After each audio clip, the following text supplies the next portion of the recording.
अस्सलाम वालेकुम क्लास। आज हमने क्वेश्चन नंबर 15 करना है। From the following particles ascertain the bank balance as per cash book of Naveed and Company on 31st March 2005।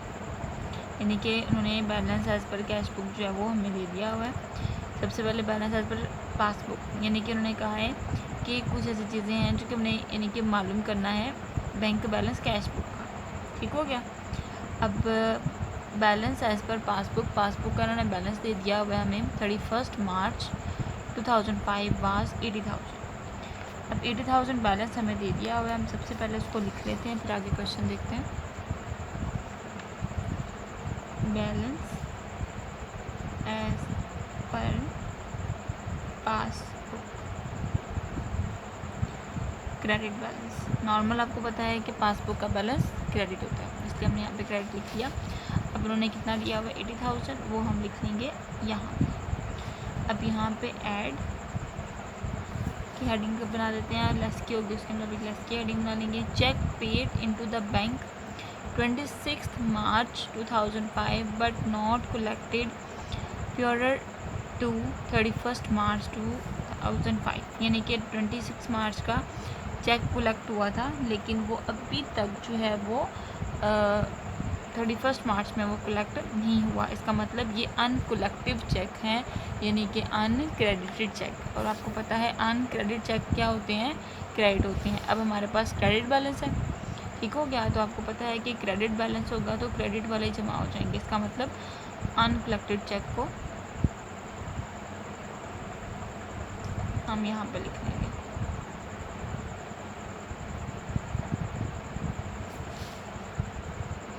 $20,000,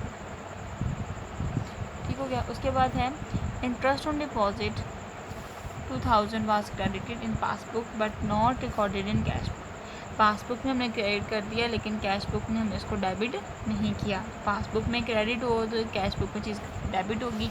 अब credit और डेबिट है तो उसका मतलब इनको माइनस करना है, तो इधर नीचे करके हम लेस की हेडिंग बना लेते हैं और यहाँ पे इंटरेस्ट ऑन डिपॉजिट जो है वो लिख लेते हैं डेबिट। कितनी वैल्यू है 2,000। उसके बाद है a customer paid into the bank ₹15,000 directly as appear in the passbook but not in cash book. अब कस्टमर को हमने क्या किया है, पे किया बैंक ने डायरेक्टली 15,000 जो है वो डायरेक्टली बैंक वालों ने कस्टमर का पे कर दिया, यानी बैंक वालों ने एंट्री कर दी है। अब हमने पेमेंट की एंट्री करनी है। हमारी कैश बुक में कमी हो रही है, 15,000 की जो है वो कमी हो रही है, तो हम उसको कर देंगे क्रेडिट।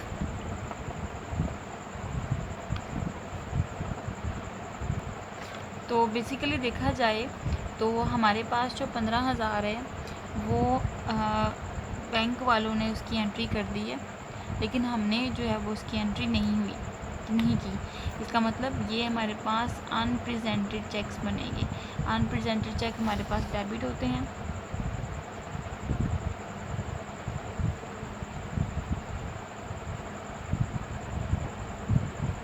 तो वो हम यहाँ पर लिख लेंगे। उसके बाद है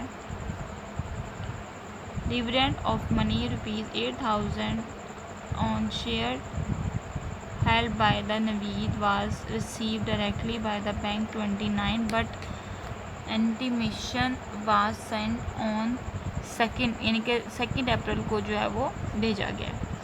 अब डिविडेंड का मतलब होता है कि हमें प्रॉफिट मिला है, ठीक है। जितना हमें प्रॉफिट मिला है हमने उसको करना है डेबिट, ठीक हो गया, क्योंकि हमारे बैंक में जो है वो इजाफा हो रहा है।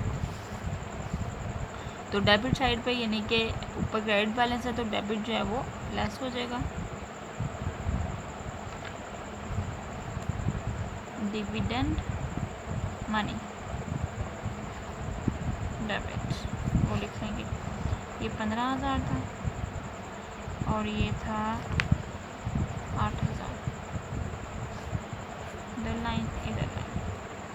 अब इसका 20,000 हम यहाँ लिख लेते हैं, दोनों को जमा करेंगे तो हमारे पास आ जाएगा 1 लाख। अब इसमें बारी बारी इन सबको माइनस कर लेते हैं। 20,000 2,000 प्लस 15,000 प्लस 8,000, वापस आ जाएगा 25। अब 25 में से लैक्स माइनस कर लेते हैं तो 1 लाख हमारे पास माइनस हो गया। 75,000 जो है वो आ गया। आंसर हमारा सही आ गया। तो यहाँ पे हम लिख देंगे balance as per cash book debit. ठीक है, ये तो था हमारा क्वेश्चन नंबर 15। अब हम नेक्स्ट करते हैं क्वेश्चन नंबर 16। ये जिसमें सबसे पहले दिया हुआ है ओवरड्राफ्ट बैलेंस दे दिया हुआ है पासबुक का। अब पासबुक का ओवरड्राफ्ट बैलेंस हमारे पास होता है डेबिट। ठीक है, जैसे लास्ट टाइम हमने एंट्रीज पढ़ी थी उसमें मैंने आपको ये समझाया था कि पासबुक का हमारे पास बैलेंस होगा ओवरड्राफ्ट में डेबिट और कैश बुक का क्रेडिट। ठीक हो गया। अब इसकी पहले इसका फॉर्मूला बना लेते हैं फिर इसको शुरू करते हैं जी। तो सबसे पहले देखिए ओवरड्राफ्ट बैलेंस है पासबुक का जो कि क्या किया हुआ है, डेबिट है कितने से 5,000 से। तो हम कुछ ऐसे लिखेंगे balance as per passbook debit. ठीक है, ओवरड्राफ्ट अगर लिख दिया जाए यहाँ पे हम ओवरड्राफ्ट बैलेंस भी लिख सकते हैं, लेकिन अगर डेबिट लिखा है तो उसका मतलब यही है कि ये ओवरड्राफ्ट बैलेंस है। कितनी वैल्यू है उसकी 5,000। अब हम ऐड की एडिंग दे देते हैं। Interest on overdraft charge by bank for half year 275 debited in passbook only. अब इंटरेस्ट ऑन ओवरड्राफ्ट हमारे पास बेसिकली क्रेडिट होते हैं। ठीक हो गया, पासबुक में डेबिट हो गया और हमने इसको करना है क्रेडिट। हमारे पास डेबिट बैलेंस है तो इसका मतलब क्रेडिट बैलेंस क्या होगा, प्लस हो जाएगा।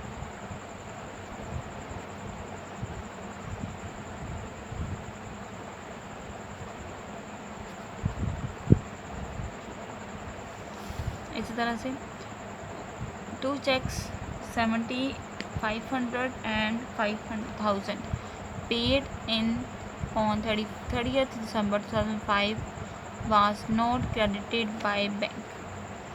इसका मतलब क्या हुआ कि एक चेक है 75 का और दूसरा चेक है 5,000 का, जो कि दोनों अनक्रेडिटेड हैं। ये पासबुक ये जो हैं वो क्रेडिट नहीं हुए। अनक्रेडिटेड चेक का मतलब होता है कि ऐसे चेक जो कि पासबुक बैंक में क्रेडिट नहीं हुए, तो हम इसको कर देंगे क्रेडिट। तो हमारे पास डेबिट बैलेंस है, इसका मतलब क्या हुआ कि जो अनक्रेडिटेड चेक हैं वो आएंगे तो क्रेडिट साइड पे। हम यहाँ पे छोटा सा करके जो है वो लिख सकते हैं 7,500 प्लस 5,000 दोनों को जमा किया तो 12,500 आ गया हमारे पास। नेक्स्ट एंट्री है 2 चेक्स 1,050 एंड 4,000 इशूड। जब इशूड लिखा है इसका मतलब नोट प्रेजेंटेड है। जब यहाँ पे नोट क्रेडिट लिखा है तो वो नोट क्रेडिट होंगे, लेकिन जब इशूड लिखा हो तो नोट प्रेजेंटेड चेक कहलाएंगे, वो unpresented cheque. In December was had not been present at the bank during the month. यानी कि यहाँ पर उन्होंने बता दिया 4,000 एक चेक है 4,000 का और दूसरा चेक है 1,050 का। तो 5,050 रुपये हमारे पास अनप्रेजेंटेड चेक हैं। अब अनप्रेजेंटेड चेक क्या होते हैं, डेबिट बैलेंस है, इसलिए डेबिट वाली साइड पे यानी ऐड वाली जगह पे लिख देंगे अनप्रेजेंटेड चेक्स। अच्छा जी, कितना है, 5,050। ठीक है, यानी 1,040 प्लस 4,000 है और ये 1,050 है, तो 50 आ रहा है। इन दोनों को जमा करेंगे तो 5,050 हमारे पास आ जाएगा। अब इनको कैलकुलेट कर लेते हैं। ये अकेली वैल्यू है, इसको यहाँ पे लिख लेंगे। अब दोनों को जमा करेंगे तो हमारे पास आ जाएगा 10,000। इसको देख लेते हैं कितना, 5,000 जमा 11,050 आ गया। अब ये 275 और 12,500 इन दोनों को जमा कर लो तो आ जाएगा 12,775। यहाँ पे लिख लेंगे। ठीक हो गया। अब इसमें से इस रकम को इसमें से माइनस कर देंगे। हमारे पास आ गया 2,725। यहाँ पे लिखेंगे balance as per cash book credit. ठीक हो गया। ये हमारे 2 क्वेश्चन थे। आपने भी इसको हमें ट्राई करना है, खुद करके देखने हैं। अगर समझ आ गई तो ठीक है, नहीं समझ आई तो मुझसे पूछ लीजिए। अल्लाह हाफ़िज़।